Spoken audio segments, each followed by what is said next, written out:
அவர் என்ன பண்ணாருன்னா குரானை வந்து போதனை பண்ணார். குரானுடைய இதை வந்து கவிதை மூலமாக உசுப்பேத்தினார். நீங்க நினைச்சிட்டு இருக்கிறீங்க இஸ்லாம் வந்து பரவிட்டு இருக்குதுன்ட்டு, நீங்க நினைச்சிட்டு இருக்கிறீங்க உங்களுக்கு சஜ்தா செய்யறதுக்கு இடம் இருக்குதுன்ட்டு. ஆனா இஸ்லாம் இது மட்டும் கிடையாது, இது கிடையாதுன்னு சொல்லல, இது மட்டும் கிடையாதுங்கிறது தான். என்ன நினைச்சிடுறாங்கன்னா பேசுறத வந்து அப்படியே மாத்தி புரிஞ்சுக்கிறேன்.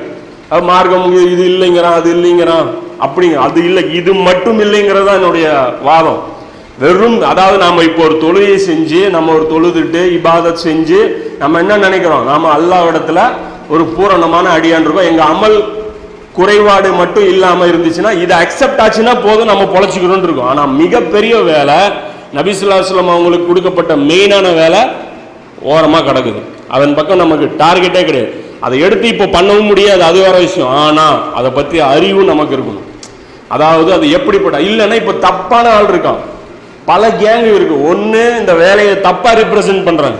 ஒரு சின்னதாக ஒரு ஊரை வச்சுக்கிட்டு டீம் ஃபார்ம் பண்ணிட்டு நாம இப்படி செயல் பண்ணோம் அப்படி செயல் பண்ணோம் அப்படின்னு சொல்லி மோசமான இது கொடுக்குறாங்க. அப்போ அதனால வந்து குர்ஆன் ஹதீஸுடைய சரியான அறிவு, நபி ஸல்லல்லாஹு அலைஹி வஸல்லமுடைய வாழ்க்கை வரலாறு, இது நம்ம ரெண்டையும் வச்சு பேரலா வச்சு பார்த்தாதான் அந்த விஷயம் வந்து எப்படி சாத்தியமாகும், எப்படி கொண்டு வரணுங்கிற விஷயம் தெரியணும். அதுவும் பாருங்க, நபி ஸல்லல்லாஹு அலைஹி வஸல்லம் இருந்த காலத்துக்கும் இப்போ 1000 வருஷம் ஆகிப்போச்சு. இப்போ அந்த விஷயங்கள் எல்லாம் ஏன் மறுபடியும் வெளியே கொண்டு வரான் அப்படின்னா, உலகம் வெகு சீக்கிரம் தன்னுடைய கிளைமேக்ஸை நெருங்கிருச்சு.